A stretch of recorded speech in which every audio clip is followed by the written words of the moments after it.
Okay, good afternoon, ladies and gentlemen.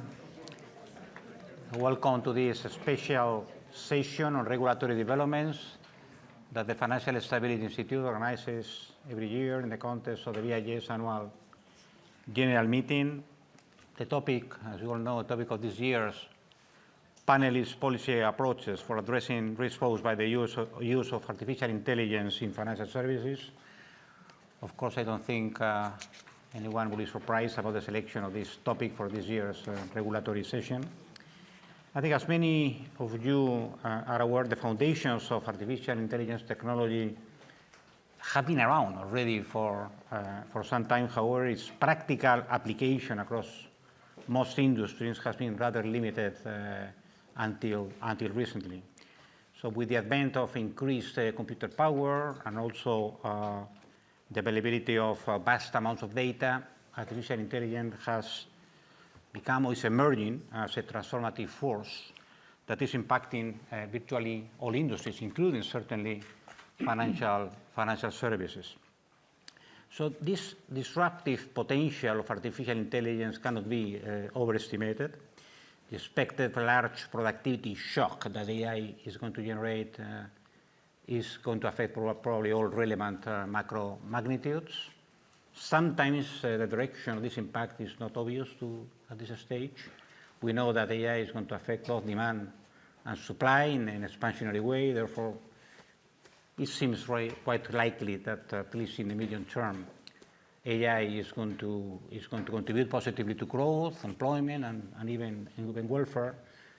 But it's true that this parallel impact on supply and demand makes the impact on inflation, for instance, as uncertain at this stage. It's important also to note that AI is going to have a differentiated effect for different firms and for different sectors. And this may generate actually adjustment, changes in the degree of concentration in different industries, and certainly is going to generate most likely quite an important reallocation of resources. And this reallocation of resources, together with this differentiated impact of AI on workers with different skills, may actually generate some sort of complex transitional dynamics and could eventually lead actually to some adverse impact on equality, unless, of course, there is a sufficiently powerful and determined policy response. So those are another developments, of course, are going to be part of a very complex and very important analytical agenda, which is going to keep both policymakers and researchers quite busy over the years to come. But in this session, of course, we are supposed to focus on the financial sector, and we know as well in the financial sector that the AI has the power, or has the potential at least, to change in a significant way the manner in which financial institutions interact with their clients, and also the way actually financial institutions conduct their own business.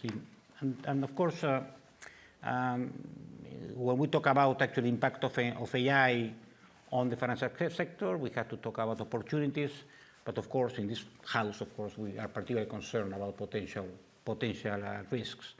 That risk, of course, that could emerge from different developments or different policy domains is clear may have implications on security, data privacy, algorithm biases, model explainability and transparency, herding behaviors by economic agents, and the potential misuse of AI by criminal actors.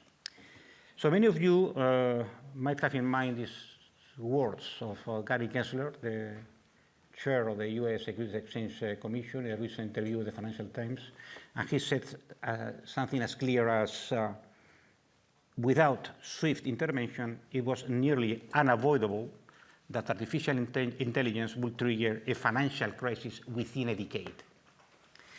So the task at hand for policymakers is quite challenging.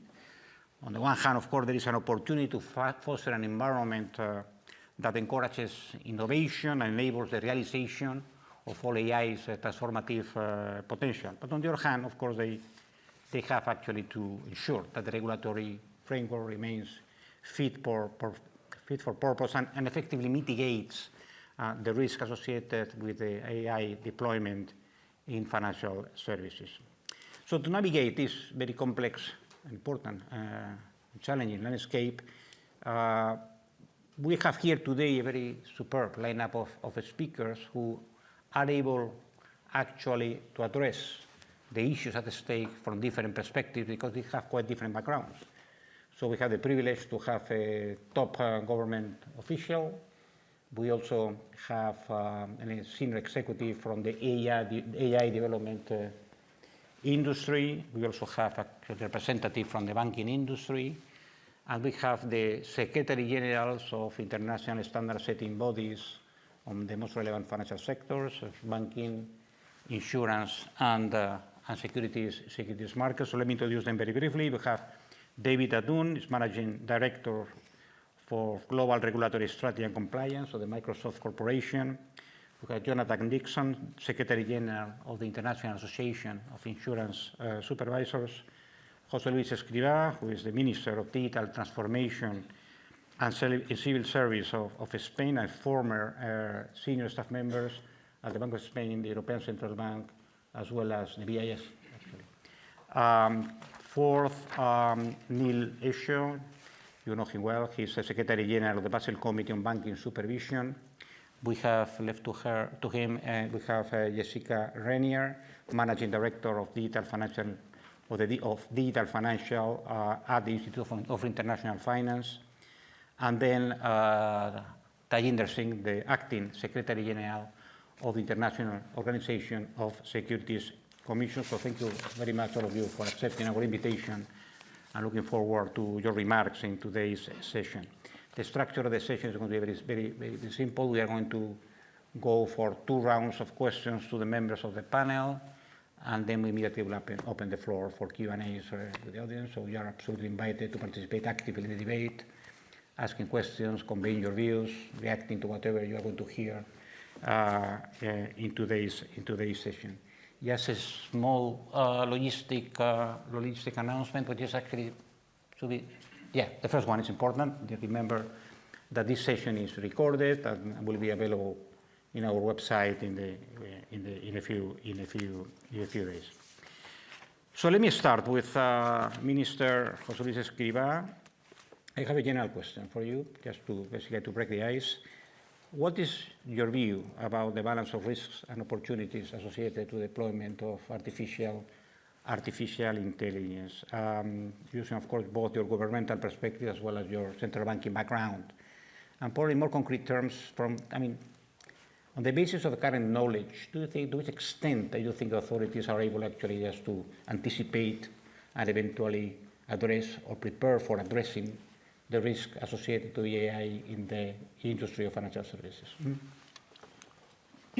First of all, thank you very much for having me here, and back to premises I have worked for some years ago.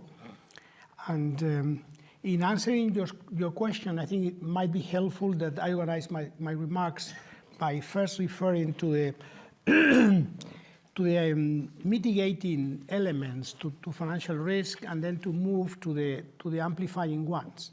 Starting off with the mitigating risk, I certainly believe, I am in the camp of those who believe that the GenAI is going to be extremely impactful, and that is actually, rather than a new technology, is a full-scale revolution with the potential to structurally transforming the economies, the societies a great deal. And from that perspective, I think you immediately come to the conclusion that productivity and efficiency gains can be substantial. And that for that to happen, and this is important when we move to the financial sector, you will need to rely on high-quality data. So the more data of high quality that you have, the more the productivity gains you are going to obtain. And here the financial sector is extremely well placed, because they have a lot of data, and I think they have also the capacity to curate and clean the data for the use of Gen AI. In particular, And here I'm relying actually more on some of my background, that I also spent 10 years working in a global private bank. My sense is that there is still significant room for banks to exploit more the data they have for risk management, but also for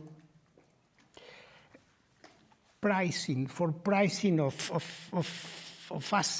credit pricing and scoring. I mean, and this will, if this is done, I think there will be significant efficiency gains. We will have more profitable institutions and therefore more potentially resilient ones. And that's to me the key element in order to focus on mitigating factors, because this is the kind of institutions we may end up. Where I think there should be a nuance here, or qualification. If regulation and supervision in this field constrains too much the banking system or the financial system at large, I would say the risk of the shadow banking reaping the benefits is there, and then maybe the profitability gains and resilience of the system will be more limited. But this is a question, I think, for discussion, and that probably would move us to the other topic of how we should position ourselves as regulators, supervisors vis-a-vis these developments. On the amplifying side, I think that, I mean, and I think the remark that you made from a supervisor is certainly right. I think that algorithm homogenization, potential misuse of AI, the risk of cyber attacks that we should not be underrated are there, and these we know are, we have already evidence about that. This might accelerate the unfolding of financial crisis, and this is something we need to deal with it. There are other two elements where I'm not so sure that sometimes are mentioned are amplifying risk. One is the risk of higher concentration of the financial industry, because this is going to give rise to that only large institutions will be able to implement certain techniques or this technology. I think this is still open for discussion, and what I'm witnessing is also the possibility that major providers, and here is one actually, one provider as Microsoft, but others, are really working very hard in order to produce tools that could be used by medium-sized enterprises, but in a very sectoral manner. And if this is the case, probably this risk of concentration might not materialize sufficiently.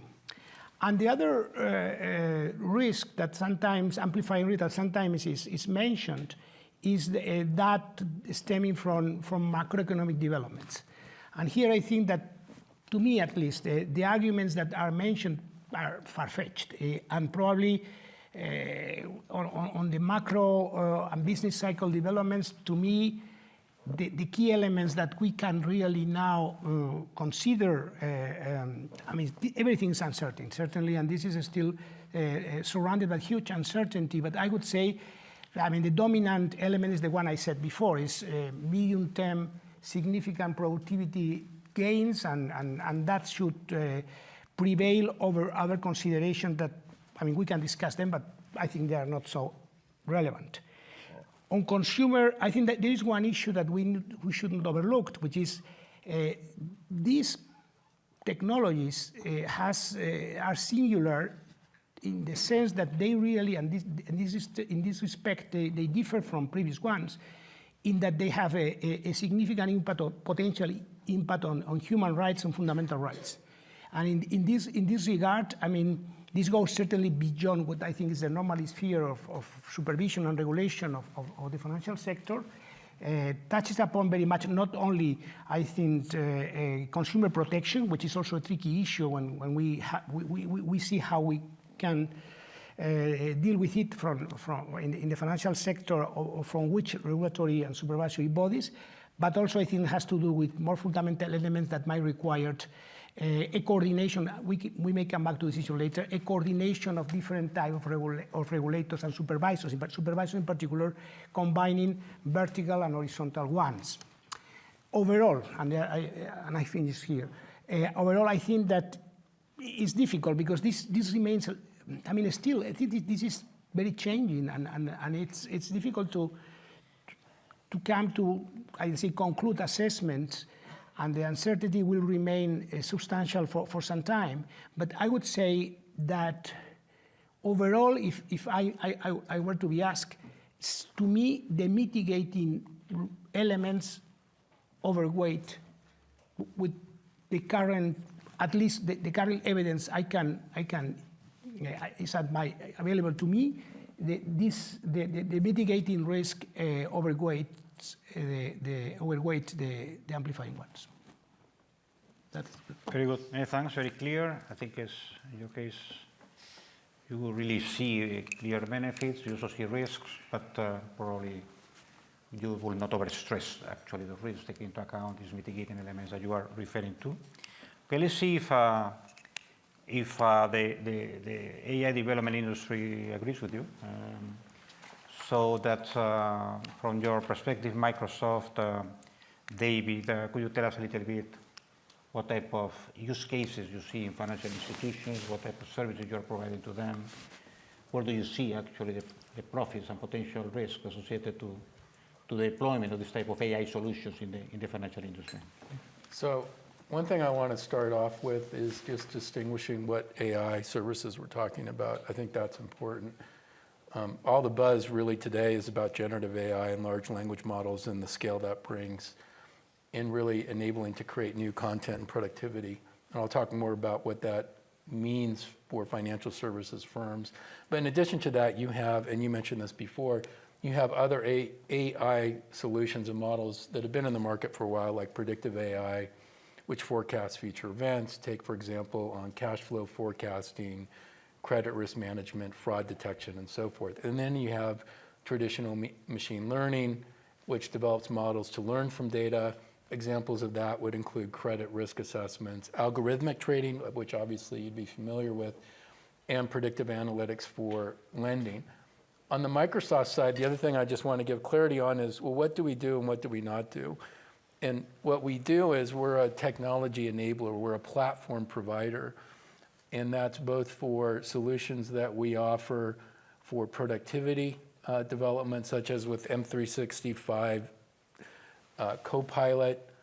Say, for example, you're using Teams. Some of you may be familiar with the product Zoom, where when you have Teams meetings, you actually can summarize those meetings using Copilot, which is really fantastic. It's an amazing way to save productivity.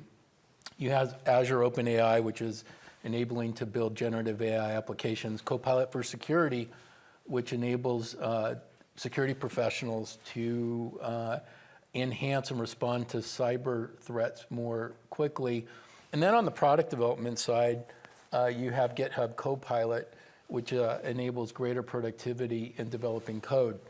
But all of these solutions that I'm talking about on the Microsoft side are not financial services specific. So whether you're in financial services or health or any other business, you can avail yourself of this. So what does it mean in the context of financial services? Well, there are particular benefits in areas that firms can take advantage of. One is, again, code modernization, where in using generative AI, you can improve productivity by 20 to 40%. Contact center agents of banks can use generative AI to summarize conversations with customers. Again, it's this notion of enhancing productivity. Know your product and knowledge research. So another area is in market research. Say, for example, wealth advisors, they can get summaries on various investments, which is a great tool overall. There's also chatbot agents, which can educate customers for more low-risk customer service inquiries. And then on the cyber side, and I'll talk more about this a little bit later, There are a range of capabilities, including on threat intelligence analysis, automation of security incident response, security monitoring and detection, automation and enhancement of security testing, automation and security governance, risk and compliance. So a lot of ways the scale of generative AI can improve cybersecurity protection on the whole. But there are actually a number of risks, and we have to acknowledge those, and then how do you work to manage those? We'll come back to that later. But the primary risks, which actually U.S. Treasury identified in its report on managing artificial intelligence and cybersecurity risks, just in March of this year, identified the following. One is third-party risk, which would be no different than for other use of third-party outsourcing, effective risk management, model risk management, explainability of systems. That's obviously a big topic. Bias and output. You talked about what are the risks and societal risks that can come into play. Transparency. That's a key area as well. Regulatory compliance. And then another new area is on copyright risks. And how can that be addressed? Microsoft, by the way, took industry output on that. And we provided very specific copyright commitment protections associated with use of generative AI. And then there are other security and privacy risks as well. So we'll come back to more of that later on in the discussion. But I want to highlight that in all of these risks, which in some ways is no different than any other technology, the key in all of this is going to be what governance do you have in place, what controls do you have in place, what skills do employees within institutions have to manage use of generative AI responsibly, and then what do we as technology providers bring to bear in terms of tools and resources so firms can be able to manage use of these technologies in a responsible way.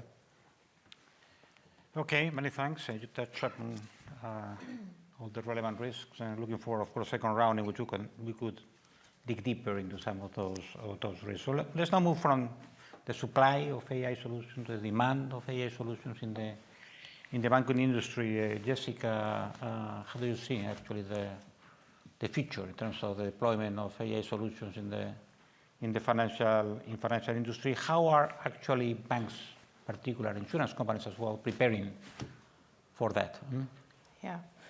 Well, my comments today are informed by a number of things, but just to name a couple in particular, an annual survey that the IIF and EY put out on the use of AI by financial institutions, as well as the input of an experts group that the IIF has on AI and machine learning that covers or is generally comprised of the global heads of AI or model risk management of the various financial institutions that are members of ours. And the IIF has roughly 400 members across about 60 or 70 countries. So a pretty broad span. And a phrase I want to start with is from wow to how. That phrase was used to describe 2024 in terms of AI in financial services by that experts group in the first quarter of this year when we met. And I'll return to that phrase a couple of times.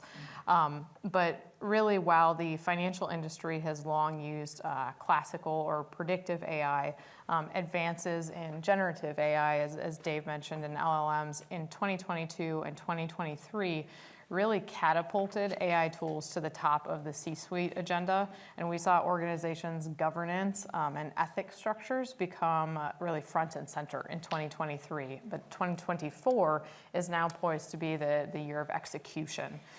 So to operationalize these new models, financial institutions are largely testing them with their own data, their own processes, and leveraging the infrastructure they're already familiar with at this time. A few observations. AI applications in finance used to be focused primarily on risk use cases. While these are continuing and advancing, institutions are now leveraging more resources to explore new use cases that could generate greater value and improve productivity. Content generation, more precise alerting, predictive maintenance, intelligent investigation are just some areas where efforts are being made.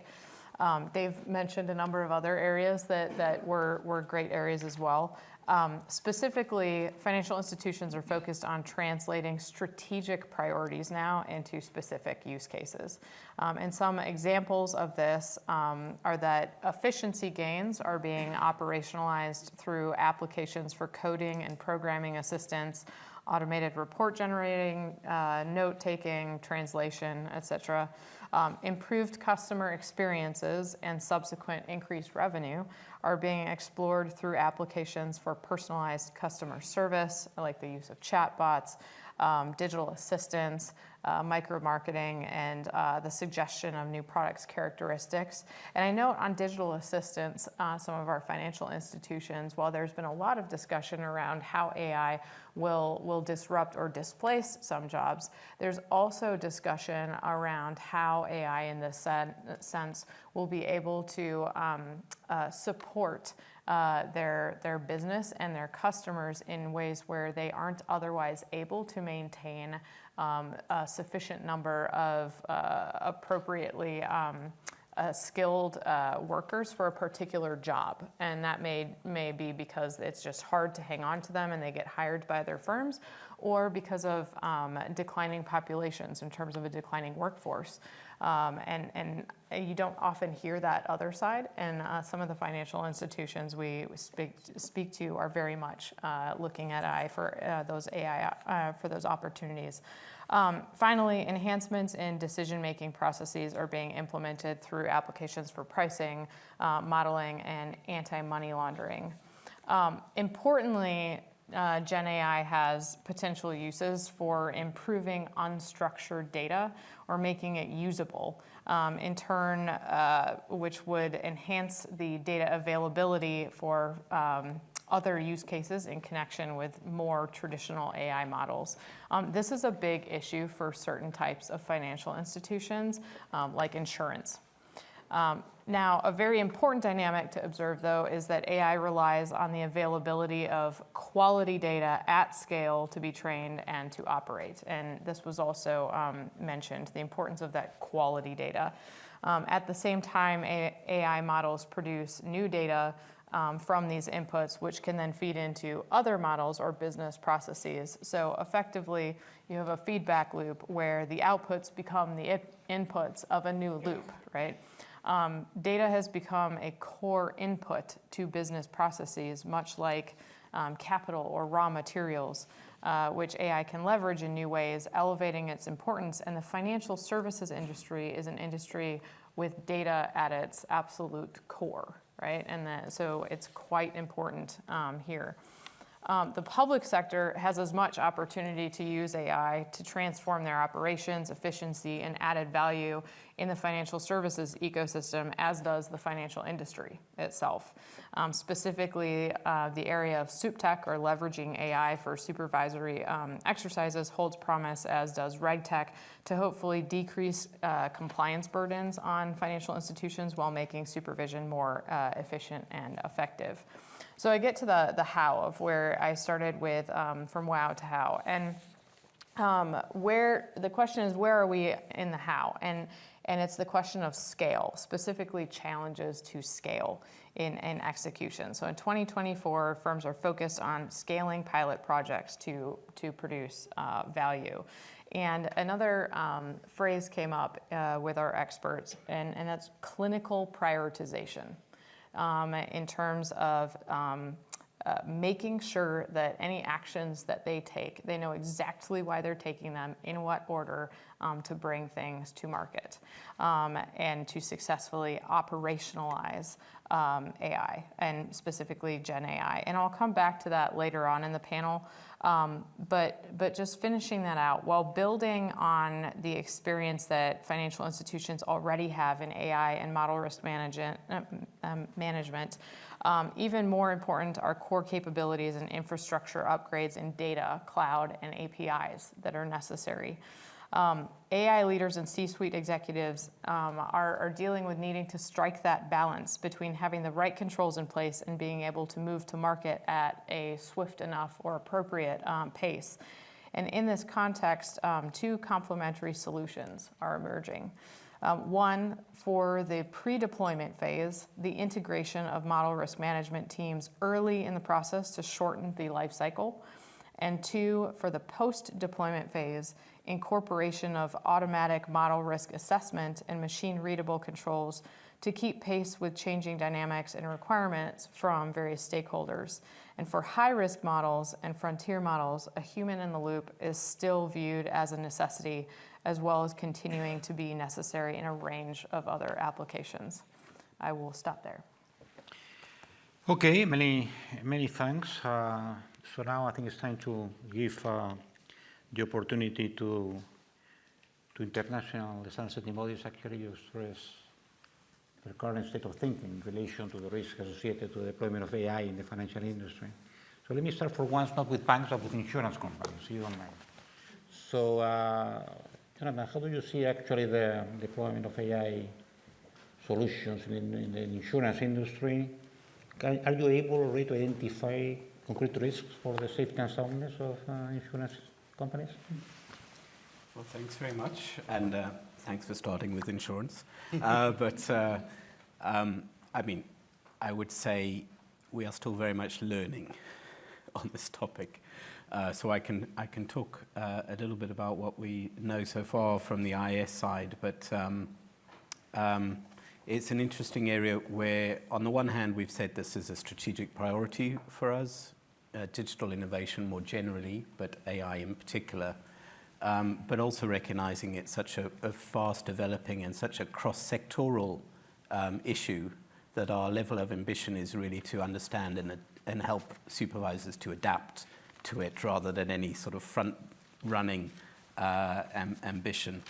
So what have we done so far to try and help understand the impact? So last year, the IIS undertook a stocktake of existing use cases of AI in the insurance sector and the sort of supervisory responses to that so far, and we did that in 12 jurisdictions.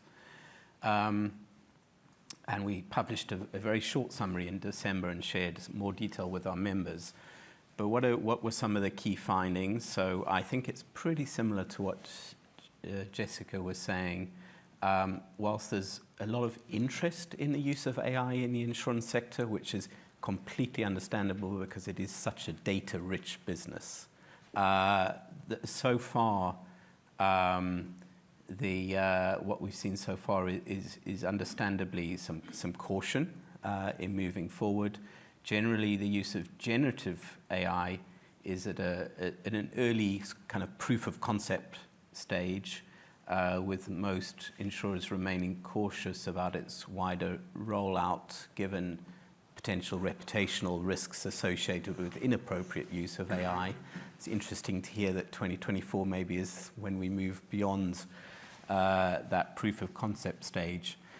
I think we've also seen that the focus of use cases to date has been more on the sort of back office functions, so claims management, customer service, fraud detection, not so much in using AI to expand financial inclusion by sort of innovation of products, and not so much so far in some of the core functions, such as underwriting. But that said, there were some examples. So for instance, one interesting use case in the UK was Hiscox, which is a specialist global insurer that has collaborated with Google Cloud to create an AI-enhanced underwriting model, the first in the London market, and the tool sort of extracts key data and insights from emails. And that was a sort of manual process that used to take the underwriter about 3 days to come up with pricing. Now it's taking 3 minutes for that to happen. And this was a proof of concept that was undertaken by Hiscox in their sabotage and terrorism line of business, because it is a particularly, a lot of information that goes into doing that pricing. It's a sort of isolated example so far, but I think we could expect to see this increase. McKinsey put out a report not that long ago that said in 2030, underwriting as we know it today ceases to exist for most personal and small business products across life and property and casualty insurance, because exactly because it is all about the data and understanding the data from various sources. So we are very mindful of this. The sort of risks that were highlighted during the stock take were mostly in the sort of market conduct area, as you would understand, and not specific to necessarily to insurance. So our focus here has been on understanding the delta. So in other words, the difference between risks we see in existing practices that use big data and what the wider adoption of AI could pose in terms of possible amplification of these risks. And this includes, of course, risks associated with the use of personal data, bias or discriminatory practices, so the garbage in, garbage out risks, and particular of areas of focus on model risk and accountability, business continuity risks associated with third-party outsourcing. But there's also, I suppose, some insurance-specific risks around what this could mean for risk pooling going forward and whether AI could amplify that. So I think the question of whether AI presents a possible amplification of this might be because of the opacity of AI, maybe the speed with which activities are carried out, and also the potential lack of human oversight. So these factors, I think this opacity, the speed, potential lack of human oversight, could mean that conduct risks could potentially quickly become prudential risks.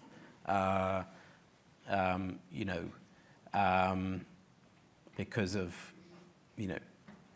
when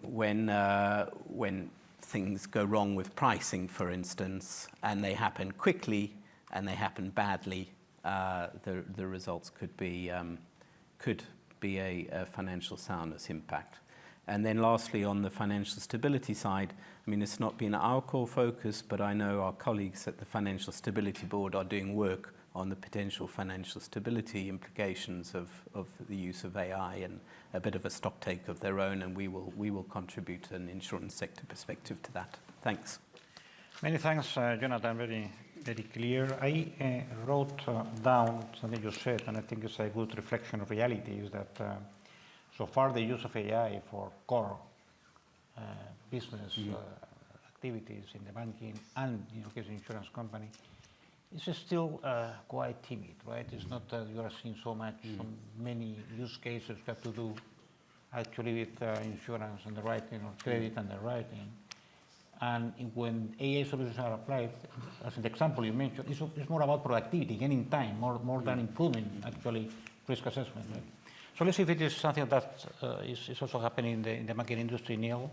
So what is actually the current state of the reflection in the Basel Committee around, the current use cases by banking institutions, potential risks, etc.?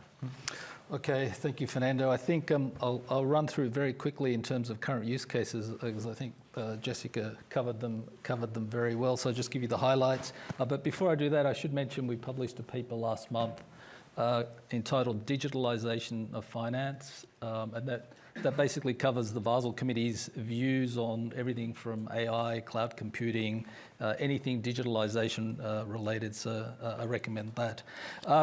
So just the highlights in terms of sort of the use cases in banking, and then probably unsurprising, I'll focus more on the risks, given that others haven't focused as much on the risks. Various use cases, relatively, in my view, relatively small scale now, but obviously potential for significant growth.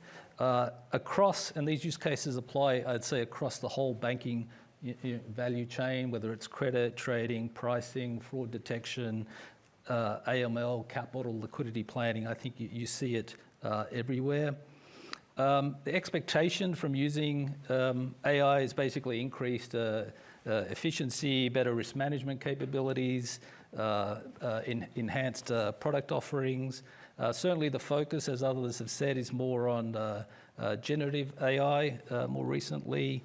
You know, you have the specific use cases of robo-advisors, co-pilots, people using it to create summaries, AML fraud detection, marketing, compliance in general, and chatbots. Though personally, I've never used a chatbot that I found useful. I've always found them completely useless. But anyway, maybe there's some good ones out there. But maybe just on how it's being used, I would just summarise it very briefly in terms of our reading of it. Fairly cautiously from the banking side, as Jonathan said, for insurance, particularly for higher risk revenue generation areas. Most of the sort of advances so far more on the cost efficiency side. Okay, so that's on the use case side. Let me then now switch more to the risk side. And basically, you know, the logical place to start when you start thinking about these risks, and these are complex models, is to go back to models in general, how we think about models and the risks in models. And for the most part, the risks, the categories of risks are the same, but I think they are amplified in certain cases, and also the AI also introduces some new or novel risks. Let me run through four risks that others have already mentioned. First one is model risks. The AI models are complex. We don't really understand them. They do rely and use, you know, hundreds of billions of parameters in some cases. So this whole issue of model explainability, I think, is a really important one, and maybe we can come back to that. Second issue is around data governance, and this is a topic that's emphasised in Chapter 3 of the BIS's annual economic report. Use of AI basically increases the challenge around sound data governance. You have very large data sets, you have new types of data, you know, you have video, pictures, basically data that banks, you know, traditionally haven't used, and then just the sheer size of that data, training that data creates new issues for banks in terms of privacy, copyright, etc. Again, issues that others have mentioned. The third general risk area, again, I'm not saying anything new, is around governance and accountability. I think the issue here is we have standard requirements for governance, for frameworks for that. But the issue is, how do you apply that to AI? What are the specific skills that need to be built up? What's sort of the knowledge base that needs to be built up? How do you integrate your current governance approaches and integrate AI models? And then the fourth risk is around third-party risks. This is a general issue, I guess, in banking. It's not specific to AI. Obviously, we've been struggling with this, particularly in the area of cloud computing. So the industry is becoming more concentrated in terms of its operational resilience, I guess, and this is adding another layer to that.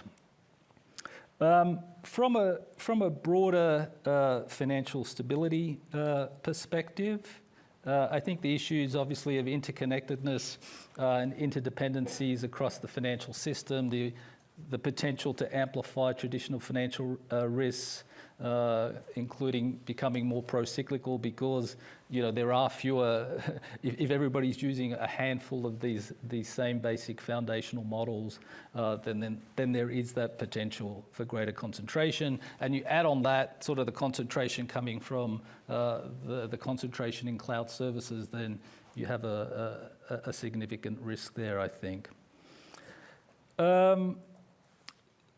So the other thing in terms of sort of the broad financial stability risks is that this thing is still new. So we haven't really seen how it's going to perform across a whole financial cycle.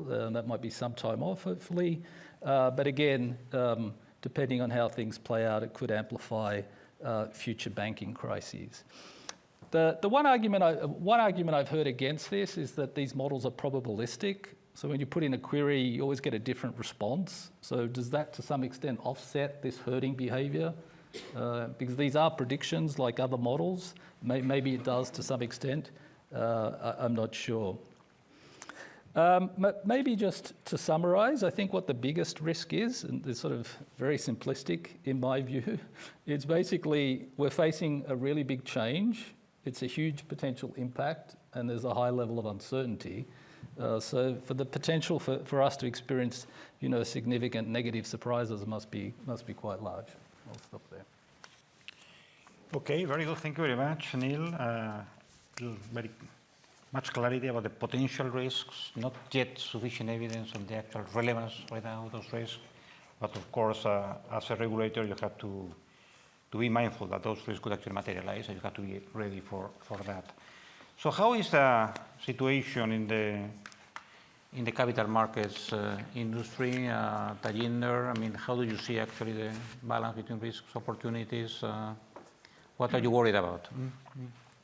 Thank you very much, Fernando. I think, and especially what we are worried about, I can straight away say investor protection, market integrity, but also financial stability. And that is not surprising because these are the three objectives of IOSCO, isn't it? And which are also there for the shared objectives of our 130 plus members who together regulate more than 95% of the world's capital markets. So with your permission, Fernando, I will mix up a little bit of what I'm going to talk about in terms of what IOSCO is doing with a little bit of personal opinion as well. And I hope the personal opinions are maybe biased, maybe not, maybe explainable. I hope they are explainable, but I hope I am definitely not hallucinating in that context, just using the jargon in AI. But I think just something which is very strictly personal is something, I am from India.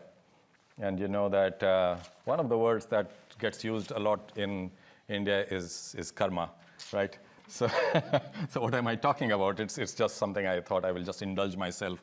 So long years ago, when I did my master's, of all things, my master's was in AI. I'm talking about I'm giving away my age, but 1990, it was pattern recognition, about trying to understand how to use AI and pattern recognition. It was in Lisp that I wrote my program, and it was about automated detection of heart disease using ECG samples, supervised learning. But I think, why did I say karma? Because I'd forgotten about it after that, and it's back. So it's back and haunting us back in IOSCO. But in a similar vein, away from the personal load, in a similar vein, IOSCO had this as a strategic priority in 2019, 2020, and it's back. It's back. We produced a report in 2021 about this, and we will get to that a little bit later down in the panel. But I think what we are now doing is really about seeing, and Jonathan used the word delta. So we are trying to see what is the delta over what we did in 2021, and what does it mean for us. For that purpose, what we are trying to see is indeed, what are the unique aspects of AI currently with the rise of Gen AI, with the rise of predictive AI. And that itself, as you know, is driven by advances in hardware and technology. I think one of the things that I personally also think about is how do you actually combine this hardware change with what is going to happen happening in quantum computing, and how these two are going to work together in terms of further opportunities and risks both.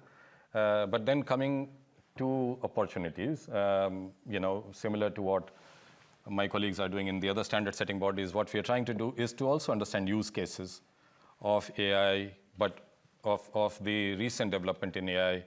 And for that purpose, we are working with our members, of course, but our members also include affiliate members, which are also industry bodies and so on. So that gives us a great opportunity to understand how they are using these use cases, but also reaching out to academics.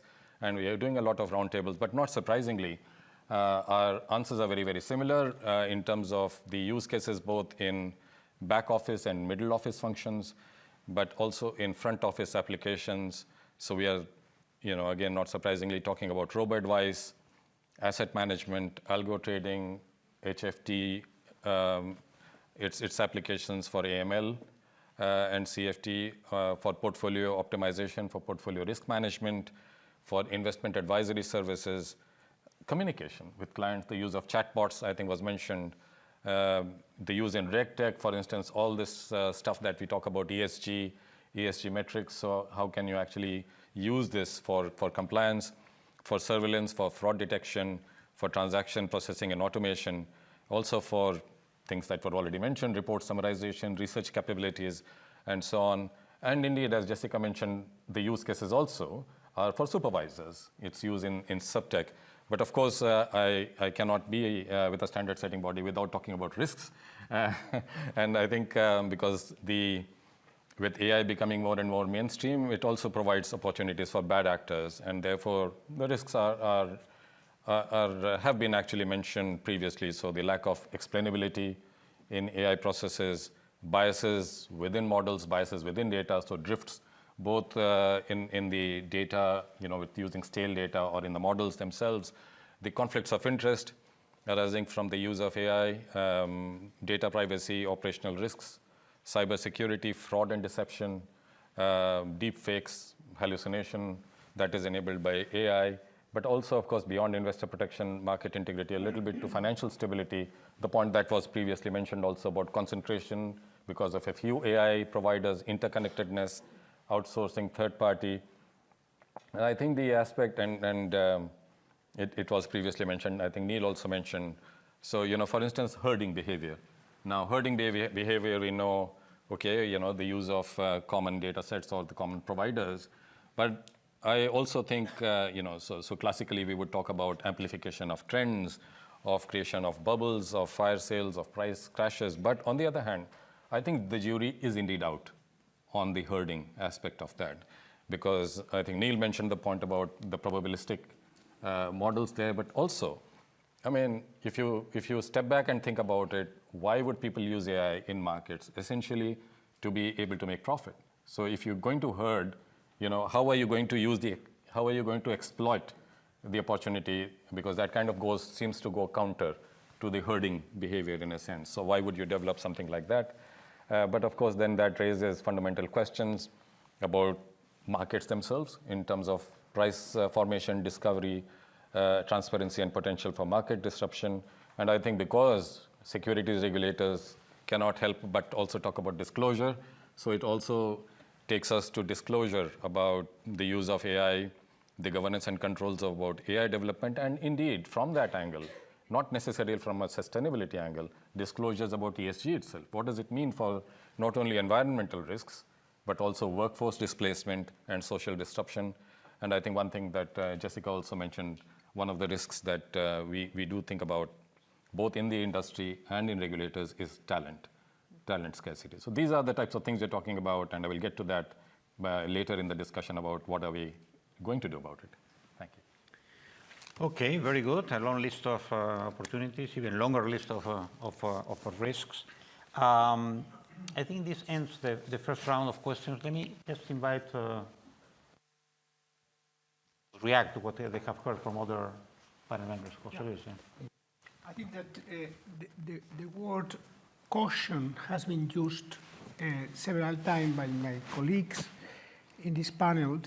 I share it, and in my interaction with with firms, I would say that this is certainly a common behavior, and the reason for that is twofold. One, maybe not the most important one, is even with the safeguards provided by the suppliers, there is still some doubts about fine-tuning the language model with proprietary data, because let's try to avoid that this end up outside our domain, and this may impair our competitive position in a way or another. I mean, I see this reaction frequently. The second one, which I think is more fundamental, has to do with regulatory uncertainty and supervisory uncertainty looking forward. And this is particularly the case when we focus on core business, where I think is we may see more problems in the future in the area, because they are high-risk models by nature. And and by the way, I think where I think that may be more potential gains in my view, because there is still in internal in the way financial institutions operate, including insurance companies, there is significant room for more individual pricing and differentiating across individuals or firms. And this is not fully exploited, and certainly this technique might give the opportunity to doing so. But of course, if you do so, you are touching upon biases issues, human rights, and all these kind of problems that really are delicate, and reputational risks may also arise in this regard. So I think here is where I see more problems ahead, and my sense is that it will take time until these uncertainties are solved in a way or another for the industry to move decisively in the direction of adopting models which probably provide them with more specific gains to them, because what they are already doing, and we heard about it, is more common to cross-sectoral. Yeah. Can I pick up on that a little bit? Yes, I will use the problem. Let me just complement what Jose was asking. I think it's important. So we have discussed here that so far the use cases associated to core business in the financial industry are not that many. At least there are not actually many solutions in production. Let's put it this way. So I wanted to ask you actually, David, about what is your point of view about this? Why is the case? Whether what Jose Luis was stressing, the importance of regulatory uncertainty is a major factor behind that. And let me also sort of ask also Jessica, the same question. I mean, what is happening? Why there is a sort of a somewhat a slow type of motion in relation to the application of AI to core banking businesses? But let me start with you. But on regulatory uncertainty, is that the question, or? It is, yes. What is behind actually sort of so what I was going to say is, and whether regulation is an important factor or not. so a few things. One, I think part of this, I have this phrase, what is past is prologue. What I mean by that is a lot of the questions that we get in connection with, and now I'm talking about Microsoft generative AI products, but the questions we get are the same questions we had about cloud 10, 12 years ago.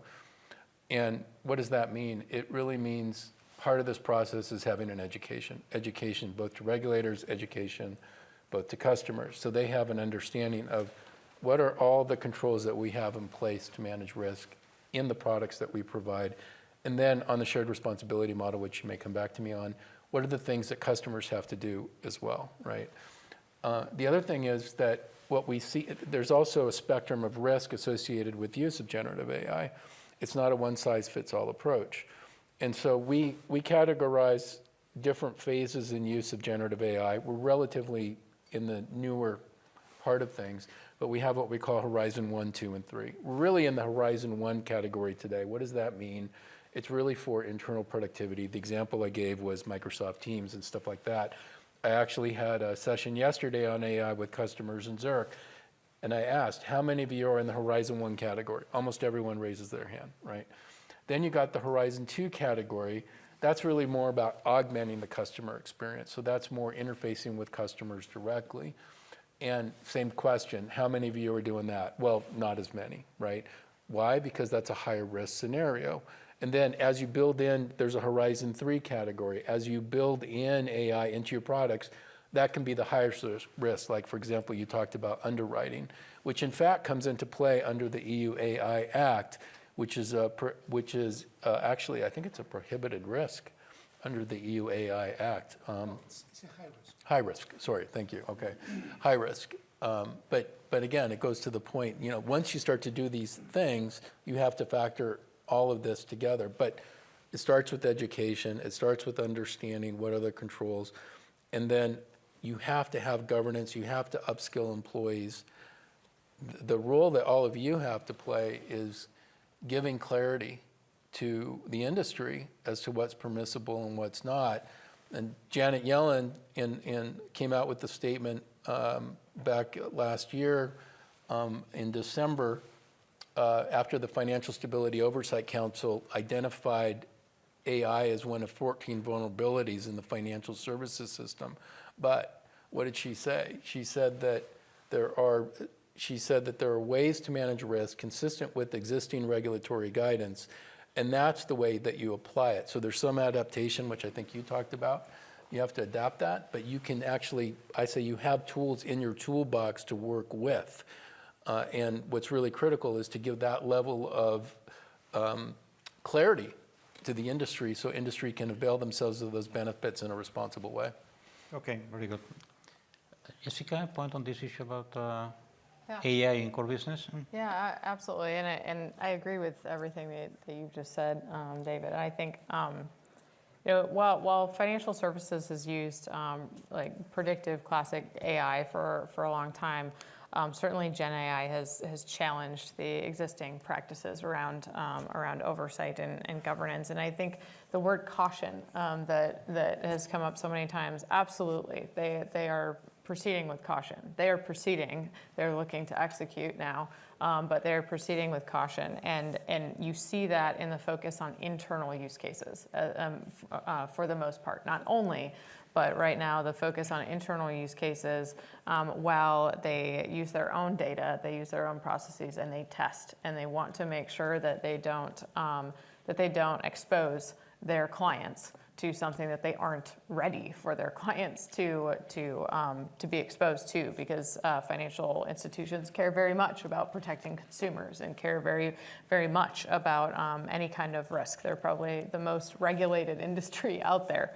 And so I think in terms of that caution, why it's not moving faster is because they do have those values and that regulation there. I think in particular, there are established practices that rely on knowing the methods used to create and train a model, including source data, as well as direct model validation, bias testing, monitoring, evaluation testing, other things that have been discussed. And financial regulation, supervision, and internal risk management frameworks require third-party models to have the same level of validation required for internally developed models.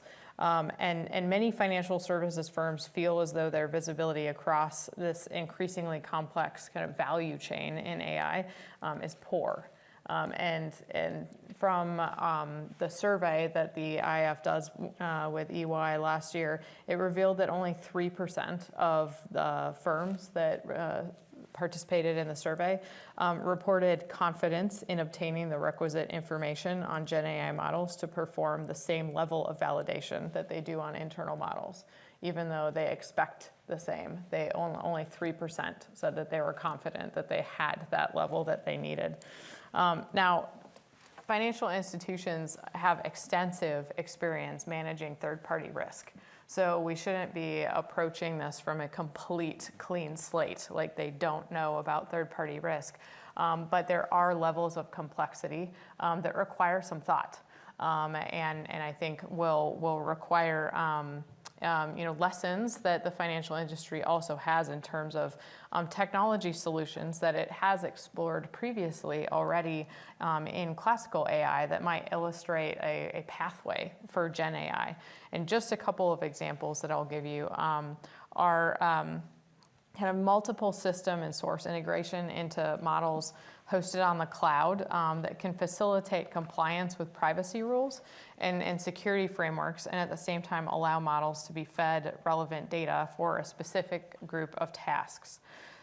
Directed data environments for model training, as opposed to just the entire data set of an open internet, can help to refine model applications for financial use cases while also acting as quality control. And deploying third-party created AI in this manner can also enable firms to potentially leverage their own data without feeding it into a model or externally sharing it as a model training output. But importantly, these arrangements permit importing a model that leverages an external logic chain while keeping its own data internal still. So these are all things that the financial industry, from a technological standpoint, is again doing, exploring, testing, but cautiously, because they have those values of consumer protection. Please, yeah. Yeah, thanks. Yeah, I just want to make a few react. There's kind of a wide range of practices across banks, and at this stage, I don't think it's regulatory driven. It's just individual banks are innovating at different speeds. Personally, I haven't heard any sort of complaints or issues that it's regulatory driven in terms of the differences. It's kind of normal. You have this new technology, you try and understand how it works. You try it out in sort of the lower risk cases. So for example, people use it a lot in coding. They get huge efficiencies. You get a draft code. The coder's efficiency gains can be 50 to 70%, very quickly. You still have the human then doing the final code. Pretty low risk. Why not use it? It's pretty safe. If you have a whole bunch of documents that you want to summarize, again, you can use it in that case. And then there's a human in the loop after that to read the summaries. Sometimes maybe they need to go back and read everything again, which you sort of lose the benefits. But I think it's kind of natural that they start off in that way. I wanted to ask a question. Can I ask the other panelists a question? You can. Okay. So it's more around, and you touched on it as well, Jessica, but I don't know, maybe David, you're best placed to answer. So it's more around this issue of concentration risk. Firstly, I take your point about sort of we're rerunning the kind of movie we had with cloud, and we've kind of got comfortable with it after about 10 years. But I don't think we really sold it. We just sort of, is it there? We'll live with it, but we kind of know, well, if something happens, I don't know. So to take that and say we can now do the same on this other technology, I don't know if it necessarily follows.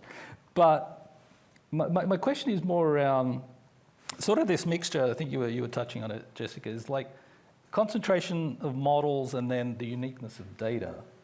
So is that enough in terms of you having unique data that you bring into it, whether you're a supervisor or a bank, whatever, and even though the models themselves may be concentrated, is that enough to sort of get around this issue of concentration risk? Well, I think there's a tension, first of all, because the benefits of generative AI requires massive scale and requires massive data. So that's a prerequisite to actually avail, the innovations and benefits that it brings to bear. So how do you actually address concentration risk with that in mind? I actually think it's more risk-based, and I don't have good answers to it in the same way that no one has good answers to concentration risk outside of the AI issue, right? And so a few things. One, it doesn't answer the question, but certainly under new regulatory regimes like DORA, critical third parties, where there's concentration risk of critical third parties, are going to be subject to supervision by regulatory authorities. And that's not just limited to DORA, you have the UK regime as well under critical third parties. So you have this additional element of supervision that will occur from a risk perspective and how regulators assess that risk. In addition, the obligations on financial institutions don't go away. So they have to continue to monitor and supervise those third parties. And really, I think the bigger risk is on potential failure of a provider system. And so then you have to look at the distributed scale under which the provider has its systems architected, and how do financial institutions, how can they distribute that risk? So for example, for cloud, you can run your services in multiple availability zones and regional pairing and so forth. So there are ways to mitigate the risk there, but I don't think there's an answer to the data piece, because data is a prerequisite to get the benefits. Okay, I think we should move on. Just one comment here. I understand, according to DORA, Yeah. if the providers of AI solutions can ever be actually characterized as a critical service, third-party critical service provider, they will be subject to this. That's correct. Specific regulatory and supervisory approach specific for this. Yeah, the question's going to be, there are a few questions with that. One is, it's based in part on what financial institutions identify as a critical service, right? So are they using generative AI to run critical systems? Well, actually, probably not. So we're probably some time period out. But yes, that would be the mechanism under which AI services could be subject to review. But we're going to be designated anyway, so it doesn't matter in that respect. Other businesses that you have, you're right. Yeah. Okay, very good. Let's move on to the second round. It has been already quite rich, the first one. There's a bit more focus on policy. It has been mentioned already the EU AI Act, which is probably one of the very first, probably the first actually legislative initiative in relevant jurisdiction in relation to AI. An important element has also been mentioned before is this taxonomy of AI applications in terms of the risk that they generate. I believe that most of the relevant applications in the financial industry will be characterized as high risk. So if there is high risk, of course, we have to supervise that risk. I don't think the AI Act says much about that, but I mean, you have been involved in the negotiation about this. You may have a view about what type of supervisory arrangements we could consider in relation to this. Very much involved because actually the act was finalized under the Spanish presidency of the Union just last semester, and also the interaction with the European Parliament. This piece of legislation is already enacted, and I think that there are three features which I think are very important to highlight. The first one is this taxonomy of risk based on the ultimate uses. The second one is that compared to other approaches, which is horizontal, so it's encompassing all sectors. And the third one, I think that in principle is expected to be not fully, but mostly neutral to technological developments. I mean, regulating these three, a framework with these three elements is an extremely ambitious undertaking. Actually, if you see the regulation is more than 500 pieces long. It really, it's heavy to go through it. And I would say that as a result of this ambitious goal, it's going to take long. I mean, the full implementation. It will require a number of delegated and implementation acts, and also at the national level, a lot of things to be undertaken in member states. So it's going to be a long process looking forward.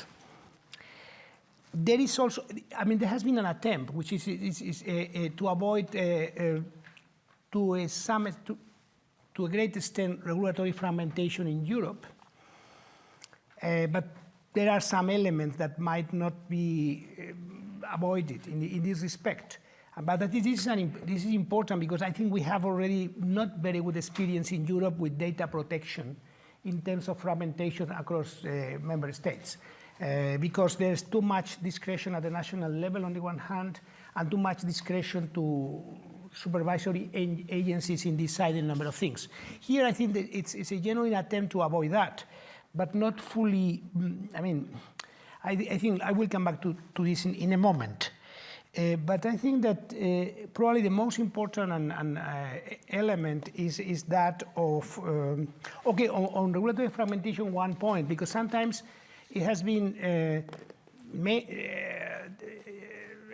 the point has been made that by going in this direction of a heavy regulation, probably Europe may end up with a stifling environment. But I'm not fully convinced. I think that if you clarify soon a number of issues, this regulatory uncertainty may be dissipated first. And compared to the US approach, where, I mean, it's more vertical, the approach on the one hand, but in the absence of a set of common principles horizontally, what is happening is regulation not at the federal level, at the state level. And this is giving rise to fragmentation. We have already seen that. So it seems to me that in the US, the problem is probably the difficulty, what is also genuinely should not be underestimated, of coming up with a federal legislation with sufficient consensus. So that's my view. In Europe, I mean, it's difficult to come up with consensus, but this time it happened. High risk is of course central to core models in uses in the financial sector, health and insurance, but also all has to do with credit rating, worthiness, as I said before. And here it's a very complex process. First, there will be a number of requirements for the models, primarily in terms of transparency and quite a number of detailed elements to be assessed. To be assessed, either self-assessed or by a notified body. And then once this happens, and it's not, I mean, my impression now is that assessing and validating a model, all the more if it's a combination of a large language model fine-tuned or with RAG, is an extremely difficult undertaking. I mean, and in order how to do it, because by nature, for example, it's inexplicable. I mean, so you have to go for procedures which are very novel and are still under testing. But one, the model has been self-assessed or certified by a third party.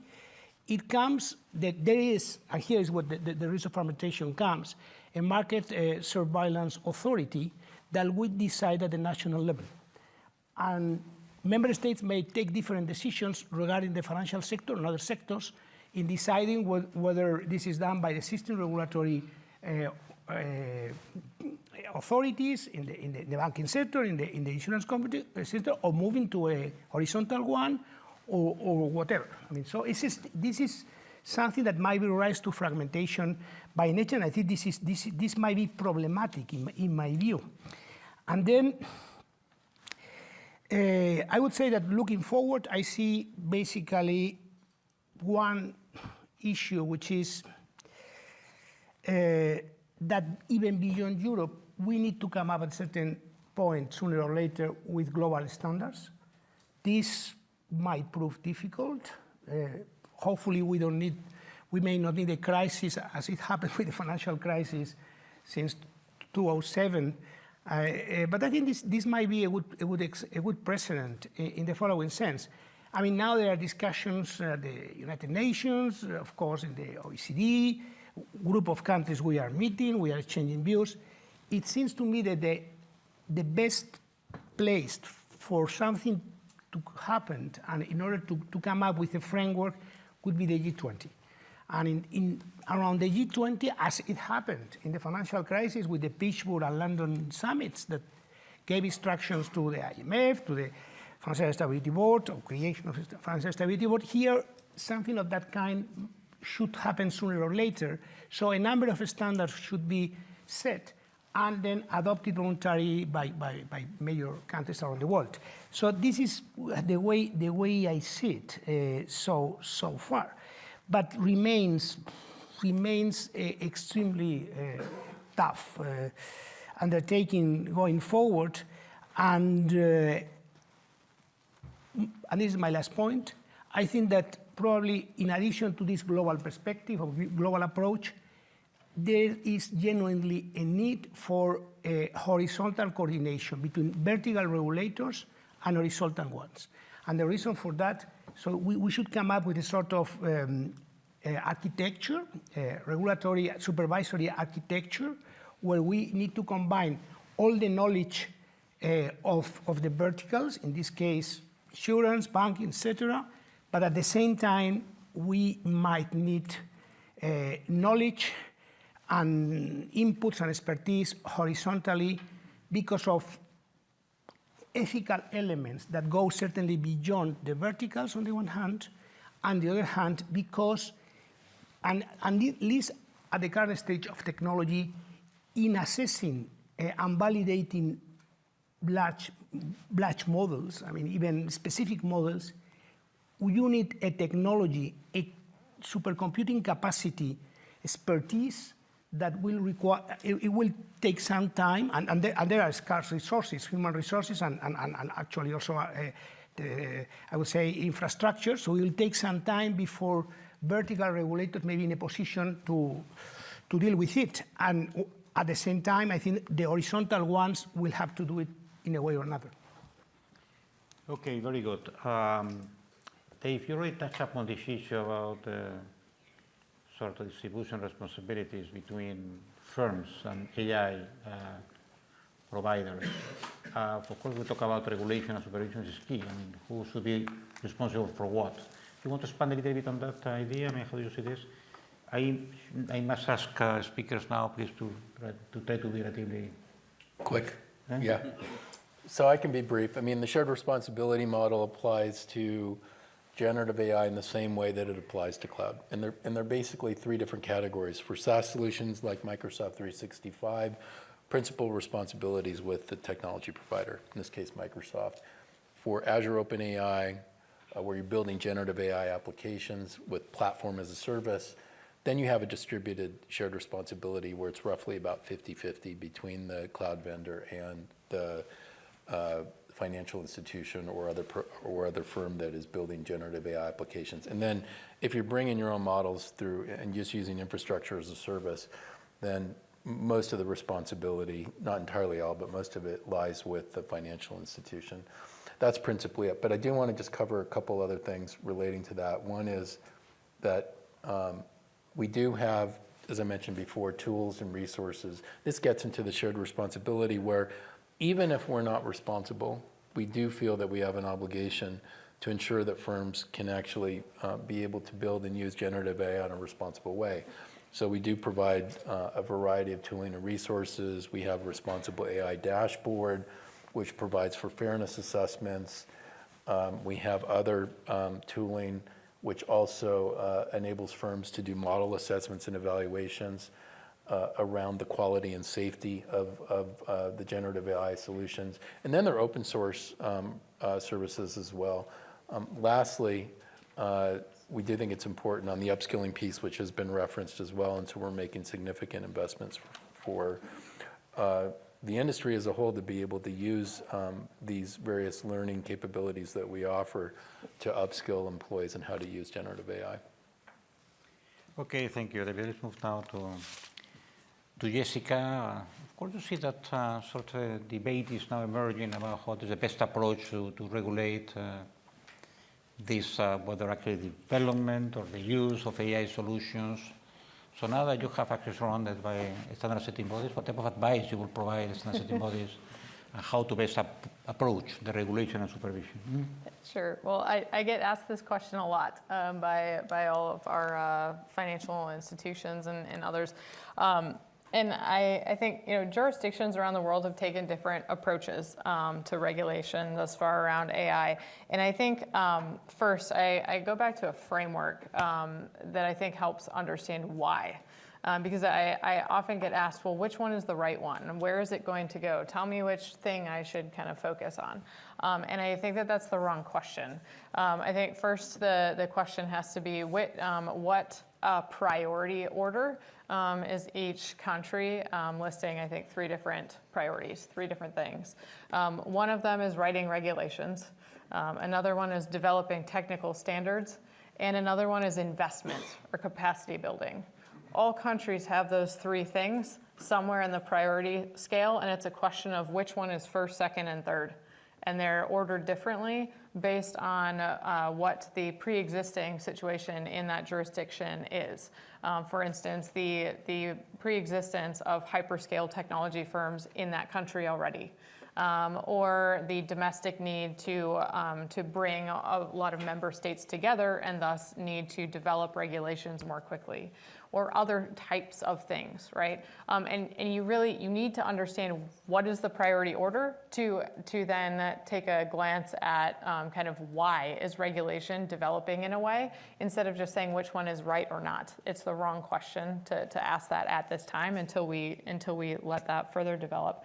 But what I would say is for those that have issued regulation this early, it's also raised at least three concerns so far, is some statistical models that have been safely used by the financial industry for years are falling under the same regulatory umbrella used for newer models. in some cases. The second is that rules for defining liability and accountability are unclear, whereas before market and contractual agreements dealt with these issues. And three, parallel and sometimes conflicting rules are required to be applied in industries that end up with general regulation applicable to all sectors, either followed or preceded by additional regulation that's only pertinent to a specific sector. So this is in contrast to pursuing, on the other side, more of a principles-based approach that allows agencies to exercise their authorities towards this general purpose technology evolving. Just quickly, what I'd say is multiple existing policies for consumer protection, data privacy, and data sharing are already shaping AI's use, and effective future regulation is going to need to take these existing statutes into consideration. And data will be particularly challenging because we have a patchwork of sets of data policies across the world, and none of them were developed with consideration, I would say, for any of the others, or for consideration about how the future of AI at the time that many of them were developed would draw on them or not. I think that is a particularly interesting, significant challenge, perhaps, going forward, is kind of that patchwork of data and how we'll deal with that, particularly localization and other issues.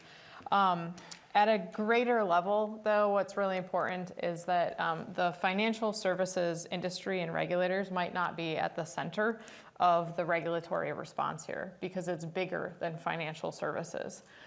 We have to deal with a greater level of engagement of government entities that aren't frequently in financial services, national security bodies, technology standard setters, data governance, et cetera. And where I'll kind of close it out on that point is getting back to earlier in the session I mentioned clinical prioritization. And here I would say for regulators is clinical delineation is going to be very important. And we have to differentiate between what creates financial stability risks and what is simply an unfavorable outcome. The two are not the same. And in many conversations that I'm in, they are referred to as essentially the same thing and discussed as if the same regulatory bodies should be dealing with them.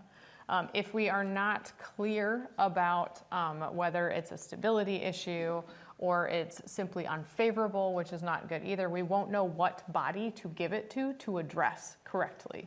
And instead, we'll just have a lot of either additional regulation or not the right body that's well equipped to deal with that issue, addressing it. And I hear, we talked about concentration risk earlier, but buzzwords I hear a lot are concentration risk, homogeneity of markets, and herding behavior, things that I think there's a lot to unpack there still. And I think as a former regulator myself, we're often in the mode of kind of fighting the last war on a particular phrase. And I think we have a lot of thinking and unpacking still to do here before we kind of jump on what that means for some of those phrases. Many thanks, Jessica. Now let's move to the insurance regulator. What are the main challenges you find actually when looking at policy development in this particular domain? Well, I mean, I did want to reflect and maybe echo a bit what we've heard around supervisory responses. I mean, I mentioned the stocktake that we did last year. It also looked at the supervisory responses to date in those 12 jurisdictions. And it pointed to some commonalities, but also a fair number of differences. So on the one hand, I think we heard it already, that actually we have an existing toolbox as supervisors that we can apply. So there was a sense from insurance supervisors that actually the IIS's insurance core principles, which of course cover governance, risk management, etc., give the tools that can be applied to the use of AI and just some application material added to it. Secondly, what we have seen is that policy responses do take different forms in different jurisdictions. So we've seen some where it's binding legislation or standards, other cases where it's just high-level AI principles or even just supervisory guidance papers. I think the other thing is that in a lot of cases there have been actually quite a lot of collaborative efforts in putting together a supervisory response between prudential and conduct supervisors on the one hand, but often involving insurers, AI providers, government agencies, and that multidisciplinary or cross-industry platforms have been established in some cases. So there are examples, but there are differing examples, and I think differing supervisory responses. So I mentioned this is the stock take. We're now moving into the area of this year as the IAS putting together what we call an application paper, which is a paper on supervisory practices in responding to AI. This is not at the level of producing standards or even principles, because I have to confess, I agree that that would require a cross-sectoral approach, horizontal and vertical, but it is at least a contribution to hopefully reducing regulatory fragmentation by giving examples of good supervisory practices. It's early stages, but just to give a sense of some of the areas of regulatory focus, I mean, one will obviously be around model governance and the robustness, safety and security there. It will include issues around infringing copyright and intellectual property rights, robust governance of third-party risks, as you would expect. There's also transparency and explainability that's been mentioned already, and ensuring fair consumer outcomes. And lastly, focus on fairness, equity, ethics and redress. So trying to have AI systems that incorporate fairness by design, and controls around maintaining good data quality.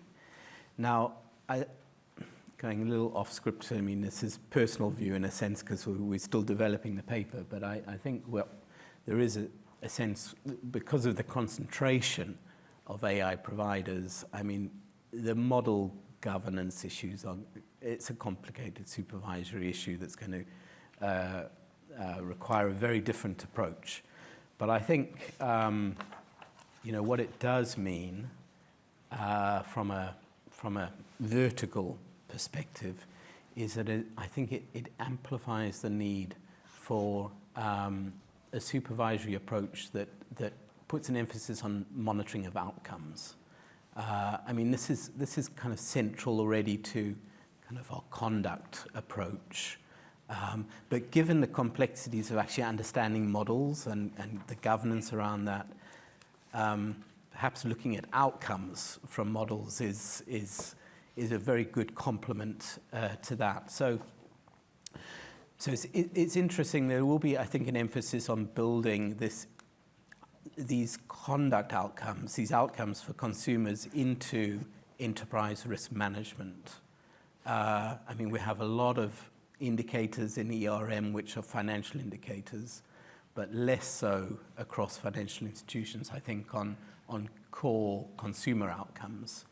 And I think the use of AI will, particularly if it starts to get into core functions, will underscore the importance of having very much real-time outcome indicators, so that if things do start to go wrong, you can hopefully the firms themselves can pick up on it early, and then it will be the role of supervisors to check that they are doing that properly.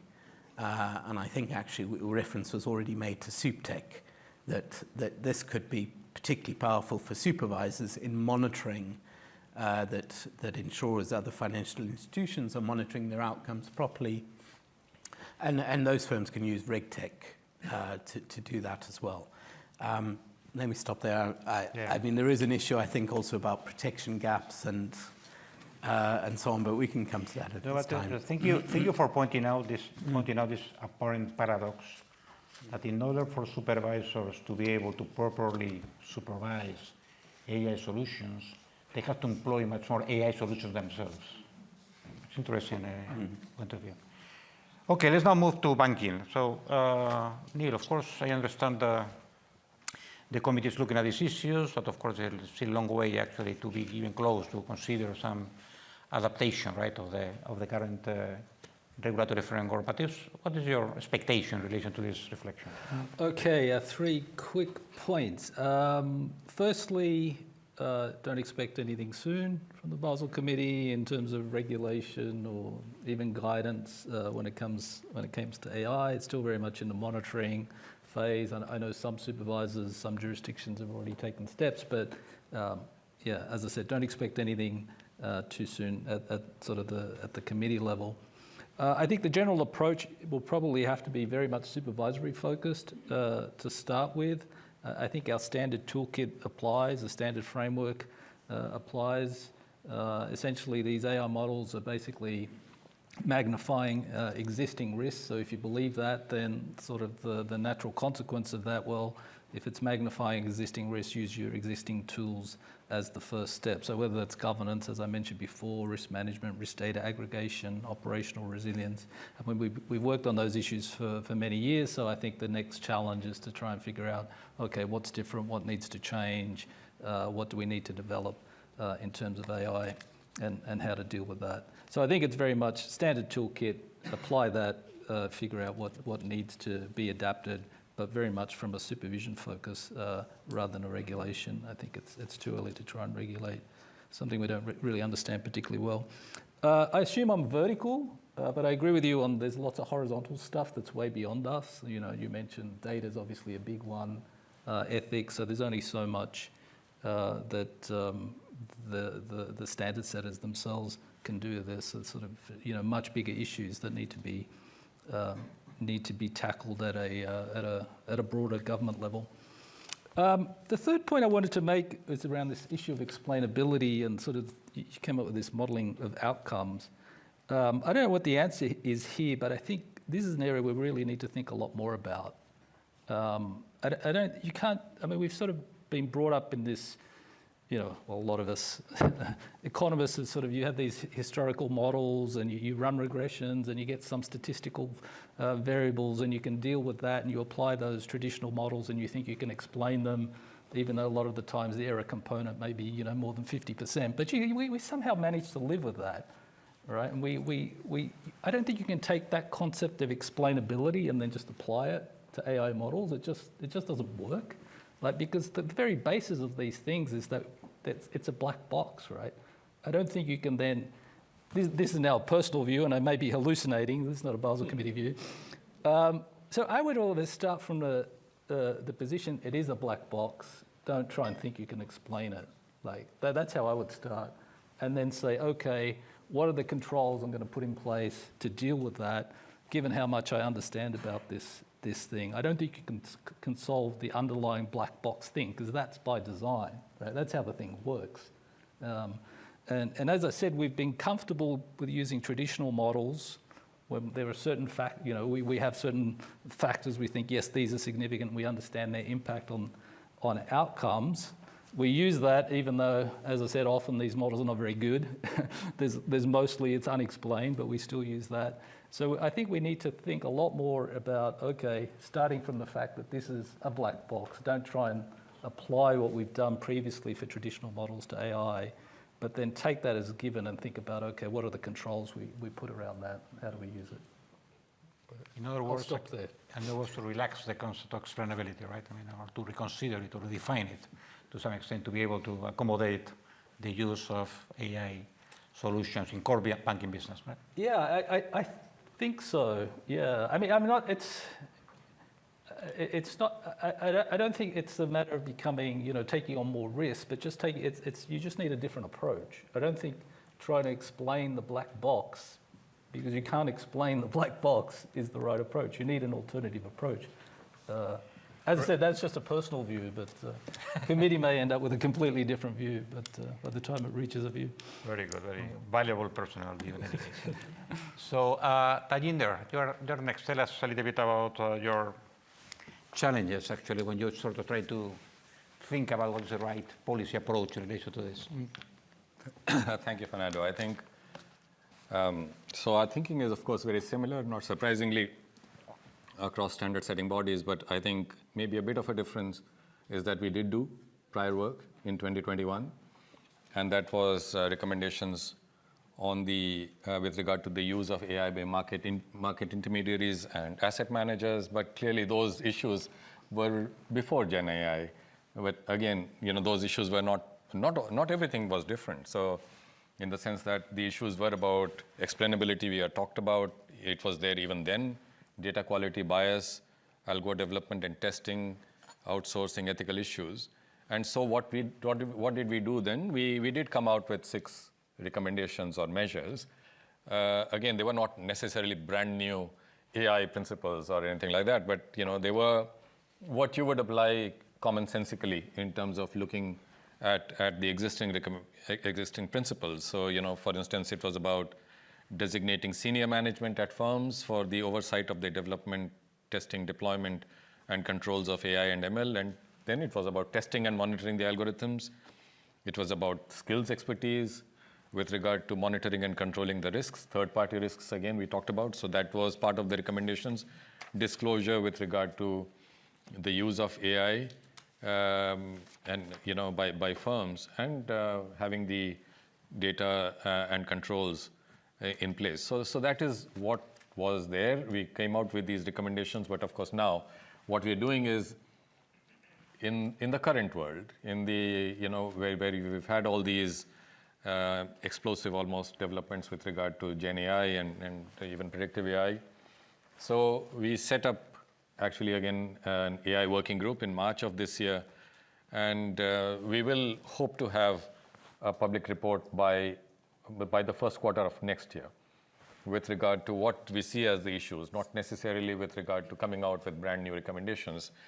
And as Jessica said, for that we need to do quite a bit of unpacking about what is really going on. So what we're doing is we are identifying issues, risks, and challenges posed by emerging AI technology, and that's across, clearly for our purposes, looking across exchanges, trading venues, financial market infrastructures, investment advisors, broker-dealers, asset managers, and fund managers, and really checking, is it evolution or is it revolution? That is there something about this AI that makes additional processes or even standards necessary? Also, again, going back to some of these things that we were talking about the human in the loop, on the loop, over the loop.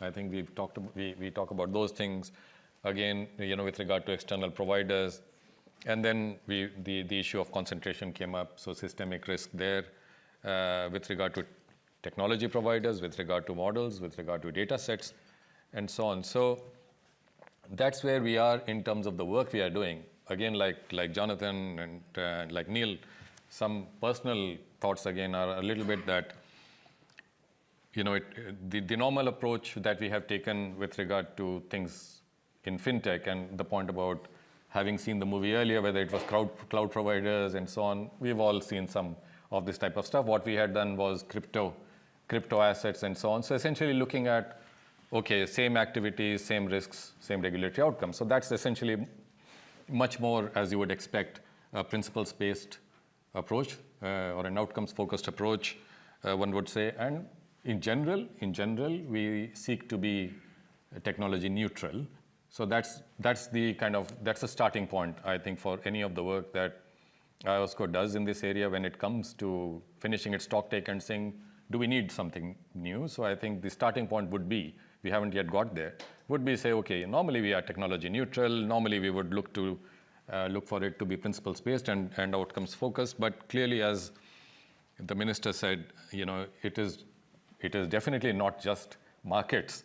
It is more than markets. It is finance, but It's more than finance. It is the real economy. So it's kind of this horizontal connection is quite important from that perspective. And I think the aspect really with regard to misconduct, because I think Jonathan made the point about conduct, and that comes very, very easy. That's something that securities regulators, market supervisors come to very, very quickly. And so you have, different types of conduct that we can talk about. One of them is actually pretty simple, but you've seen enforcement actions already with regard to AI washing. We've talked about greenwashing earlier, but now you are seeing some enforcement actions with regard to AI washing that have already happened. So that's really that's classical stuff in terms of, but then on the other hand, you get to the place about, the place where you can think about where would a responsibility lie if an AI system has been programmed to maximize profits, but without the right safeguards in place, and it starts to learn unethical behavior just because that's what it is programmed to do. And so how are you actually getting the right how are you grounding it? How are you anchoring it in proper conduct when it's just being programmed to do that? So that's the kind of thinking that we are doing as we are progressing. And indeed, I think the whole point about the architecture, personally, I agree with that. It cannot be so siloed as to be just coming out from one sector. But at the same time, we live in an imperfect world. So, you kind of you can't just stop until everything gets done at the widest level. And that's why the work that I think I would say for myself, but also for the other standard setters, is look at what is going on, look at it in terms of the risks that are relevant to you, but do something that can contribute to the wider piece. So that's essentially what we're looking to do. Rajinder, many thanks. I think as I promised, we have a few minutes now for comments, reactions, questions. I think John is first. Look, thanks for that fascinating discussion. So I had one question and one comment. The question is about who will provide, if you like, the horizontal governance for AI as opposed to the sectoral. So it's clear that you start with the sectoral regulators. They're used to dealing with these risks. You look to see what's different, and you extend your regulation to it. I think David summed that up. But there are these ethical and other questions where, from my own experience as a regulator, financial sector regulators really don't want to get dragged into those issues. But when it comes to doing it internationally, I think Jose said, well, let's look at the G20. That's what they did in the financial crisis for finance. But of course, they were building on the FSB, which they created, but the Basel Committee, the IAS, IOSCO, etc. There's a long history of cooperative standard setting internationally in finance. When I look at the issues around AI, I don't really see any international body at all. So the G20 can mandate that it gets done. The question is, who does it mandate? So I'd just be interested in views from members of the panel about, does that mean creating someone new? Is it the information commissioners because there's so much data? There's a lot of international noise going on, but there doesn't actually seem to be a body. The comment just on cloud and the UK regulatory system is different to DORA, actually, in some very, very important ways. But the key thing about cloud, I'd say, and maybe this echoes what Neil says, we're not at the end of the journey. We're at the start of the journey. We've only just worked out how we think we might regulate and supervise cloud providers in finance. We haven't yet seen what happens. And many of these questions have come up there. So it isn't, to me, an example that we can cut and paste, but we may learn a lot from what happens in cloud as we go forward for AI. Thanks. Great, many thanks. Let's take a second question over there. If you could introduce yourself, would be good. Hello, everyone. My name is Fernando Perez Cruz. I work here at the BAS, and I want to ask a question in general about how these new AI models have changed how we work with them. So I think the most interesting part about generative AI is this zero-shot learning. So we move from models that were very individual to do only one thing, but suddenly these LLMs have this zero-shot capability, which they can do anything. Once you have shown the data, they can do anything. And by doing anything, it's very hard to regulate them by only looking at at some aspects because they can do, I mean, we can see all the problems that Google AI has, or with Sydney when with the Bing chatbot came at the beginning. So all of those questions mean that we need to think in a different way of how to regulate them. I think Neil mentioned before that explainability might not be there, right? All these models have in the billions or the trillions parameters. It's not that we're going to look at each one of those parameters and say, oh, parameter number 27 is creating that problem.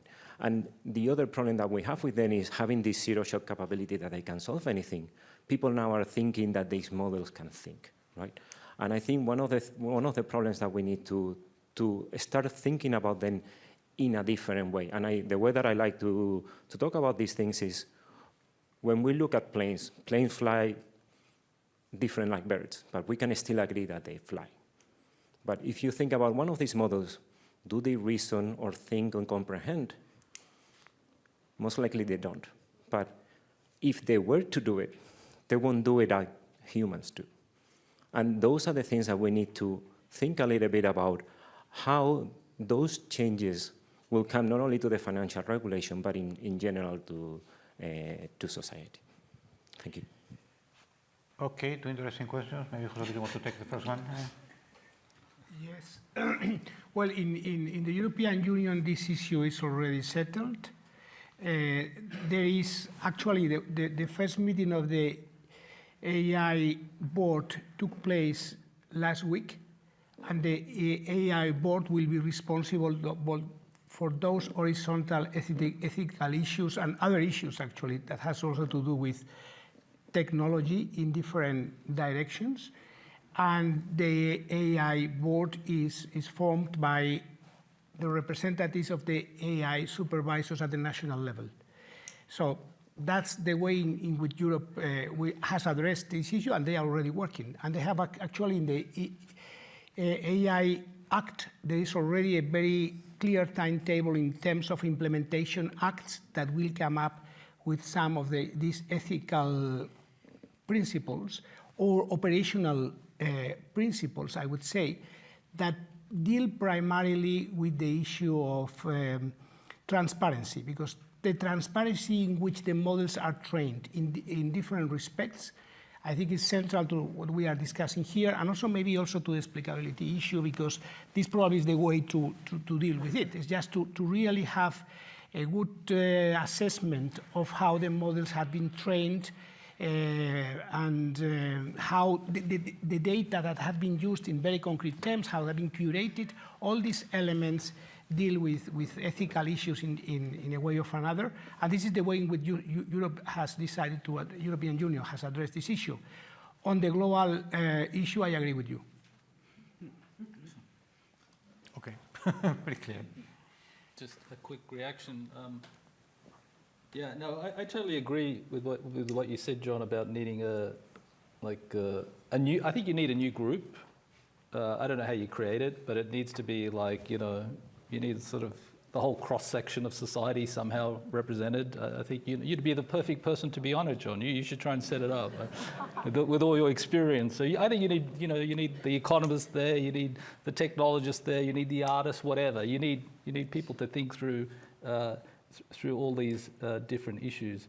Fernando, on your question, I mean, obviously I can't answer it, but I just wanted to say, probably the foremost expert on AI is Fernando. So if you actually have any questions, within the BIS is this guy over here. So if you have any technical questions, go and ask him, because he actually knows how this stuff works.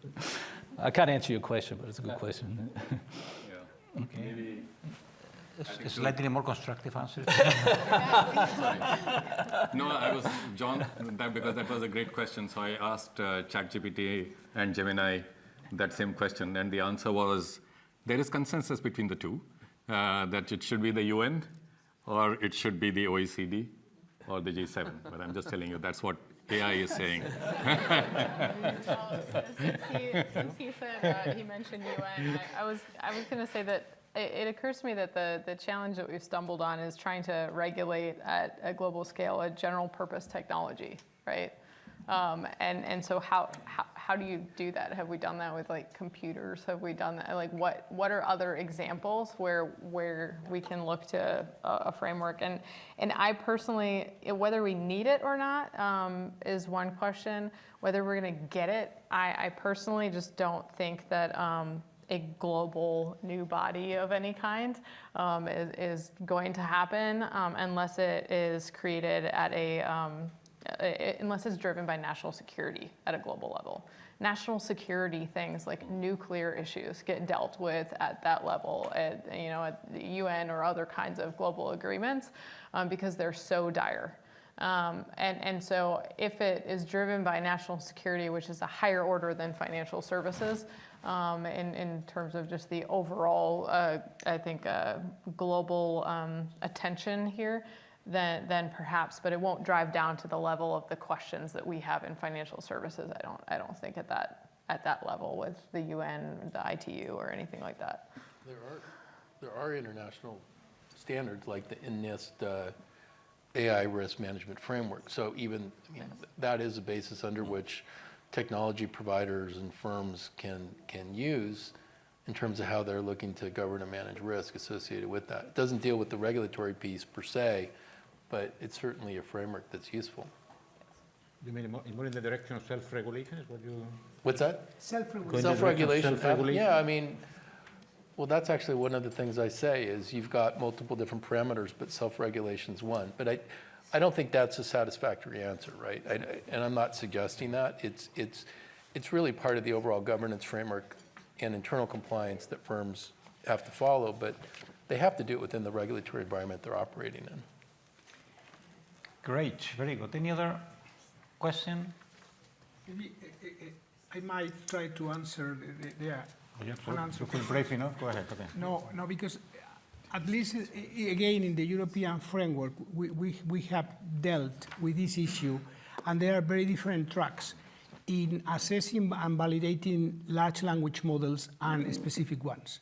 So the large language model would be actually validated at the European level, certainly, and the European Commission is already working with already a body which is really dealing with these issues, and is certainly a difficult task, but they are already trying to address some of the problems that you raised.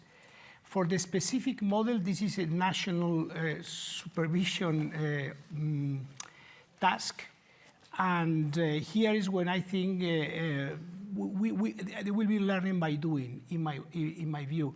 And there is something that I think I probably had to mention before, because something which is going to be very important, I think, in the years to come, is the notification of incidents and trying to learn from these incidents, which has to do with the outcomes that you mentioned. So we really need to learn over time how this is. And in Europe, there will be a single notifier at the national level, and there will be a sort of reporting center in Europe. And from this reporting center, there was an exchange of information across European supervisors, because my sense is that probably this taxonomy on risk will be changing over time. And we have to learn a lot from that. Okay, many thanks. I think it's time to adjourn this incredibly interesting session. I think we have covered much ground. I'm quite confident that we have been able to also raise or to comment on the almost all relevant questions. Unfortunately, we have provided only a few answers. But it's good, because then, of course, that means that we'll have a new topic for the forthcoming actually AGM regulatory sessions. This issue is going to stay with us for some time. So let me please join me please in thanking the speakers for a wonderful discussion. And before we leave, let me just insert a last-minute commercial here. We are now sort of celebrating the 20th anniversary of FSI Connect. FSI Connect is an e-learning tool which is produced by the BIS, is now used by more than 11,000 people, by 300 supervisory organization. So in order to mark this important occasion for us, we have organized a little exhibition out there. So, I mean, we feel invited actually just to go through this exhibition. I mean, you can find some interesting stuff there. So with that, thank you very much. I hope you enjoy the rest of the weekend.